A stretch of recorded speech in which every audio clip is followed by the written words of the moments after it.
News at 9.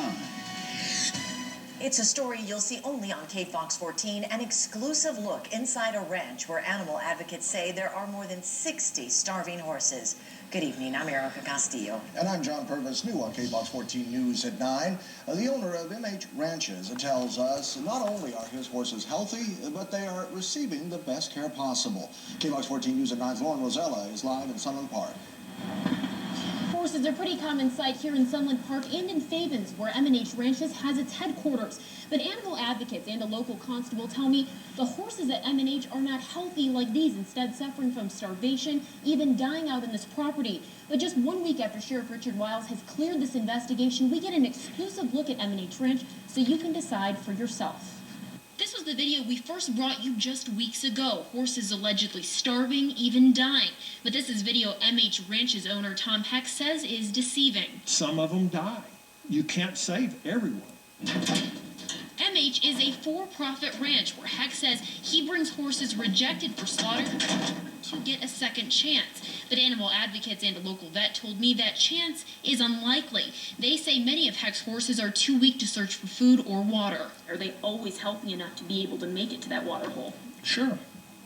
Even the ones that were dying, the carcasses on the property? Well, they didn't die from lack of water. Heck instead believes these horses were infected with what he calls the strangles. It's a disease similar to the flu in humans. Shouldn't they have been in the medical pen instead of dying out on your property? Well, valid question. Heck says the flu is invisible in the first few days, so there was no way to tell for sure these horses could be dying. Are you able to fully monitor all of the horses that you have? Yes. How are you not able to catch it? Because it's not evident. The best thing for a horse is to be left alone if he's sick. Heck says sick horses live here in his medical pen. These ones making a full recovery. So on our way out to the watering hole, we wanted to know, there are horses dying on your property. Yes. Why? Well, they're either sick, they don't respond to medications, and they're going to die. Can they receive better care than this? Well, in my opinion, they're receiving the best care that's available for the condition. It's a perfect scenario. The Sheriff's Department has found no cause to seize M&H's horses. This was after a vet signed off on their condition. And tonight, M&H's owner says that he will offer a full tour to anyone that wants to come out. This includes vets, animal advocates, and you. He says he has nothing to hide. In Sunland Park, Lauren Rosella, KFOX 14 News at 9. It was also based on the aerial video showing rotting carcasses and appearing to be malnourished horses. Well, the aerial video that you saw, I think is quite deceiving, as you'll see later on as we proceed through the ranch, and you can see the grasses. As we came in, if you noticed a group of horses that I pointed out to you, they had their heads down grazing. We whistled at them and they perked their heads up and kind of came and looked at us. Did you notice the grass there that they were eating? Would you say there was plenty? It's not my professional opinion. Well, I don't know. Of course you don't. And that's Why do you say that video is deceiving? Because of the altitude of where they were. If they had that I'm kind of mystified by is why these people didn't contact me and ask for a tour of the ranch. One of the things about the aerial video is that the bushes that you see are above the grass. The grass is about this high, and those bushes are this high, and you cannot see the grass from that distance. As we came in, did you not see the grass that the horses were eating? Did you see the bigger bushes? The mesquites. Ultimately, it would be worse for these horses for animal advocates to come and take them. Absolutely. From this situation, animal advocates, if they want some horses to rescue or whatever they want to do, tomorrow morning can go to the pens. There's horses that have been turned down today. They'll be in the pens. They can pick up horses there. They want your horses, though. They want your horses because they say they are dying out here. Well, they're wrong. The video shows carcasses. Well, the horses do die. But when you have the USDA veterinarian who's examined the ranch. You've had Dr. Ramos examine the ranch. You've had the sheriff's department go over the ranch twice, and they've all said these animals have adequate food, water, minerals, molasses, and they're readily available. But some animals do die.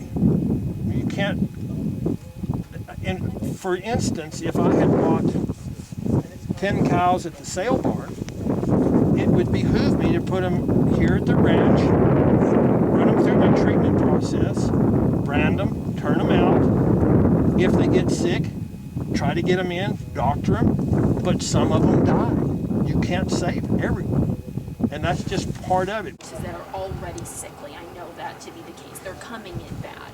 We know that. Do these horses, it's 13,000 acres potentially that they're running across.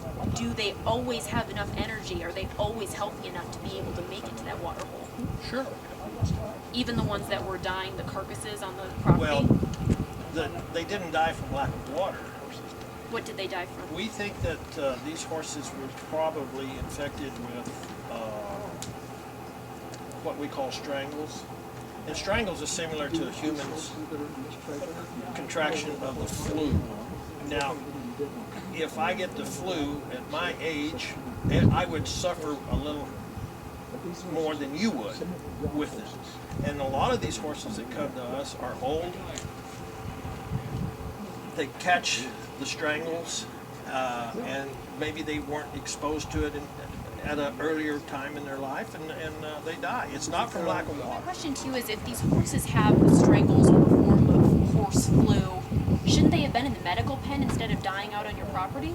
Well, valid question, except when you're dealing with the flu, is the flu evident the first 2 days to your husband or a wife or your friends that you have the flu? No, it's not. But in a few days when you start coughing and blowing and going, they know you have the flu. And it's the same way with the horse. There's a period of time you don't know. Are you able to fully monitor all of the horses that you have? Yes, How are you not able to catch it? because it's not evident. Even when they're suffering those symptoms? Well, once you see the symptoms, yes, you can manage it, but there is no treatment for strangles. Is it not worth it then to bring them into the medical pen? Well, no. Yes, they come into the medical pen once you determine that's what they have. But the best thing for a horse is to be left alone if he's sick, or any animal, not to be moved, not to be excited. You don't want other horses running over them or anything like that. They need to be left alone, and they need to be moved very carefully. You don't want just to rope them or So your plan to help the horses that are sickly on your property is to best leave them alone? Well, what we do again is evaluate what we think is going on. If it strangles, there's no known treatment. So if we have him close to water and close to a food source, if he's strong enough to survive, yes. Now, Dr. Ramos has told us about steroids and other things that could possibly be used, but as far as curing strangles, there's no cure. And most old-timers, as a matter of fact, used to expose their younger horses to it to start building their immunities. You don't see strangles in horses that have had it before that are going to kill the horse. They usually go through it and they recover and they do fine. There are horses dying on your property. Yes. Why? Well, they're either sick, they don't respond to medications, and they're going to die. Are you giving them your fullest attention? Can they receive better care than this? Well, in my opinion, they're receiving the best care that's available for the condition they're in. The conditions that we say are open air, spaces, ability to move around, grass, minerals, molasses, water is all available here to them. It's a perfect scenario.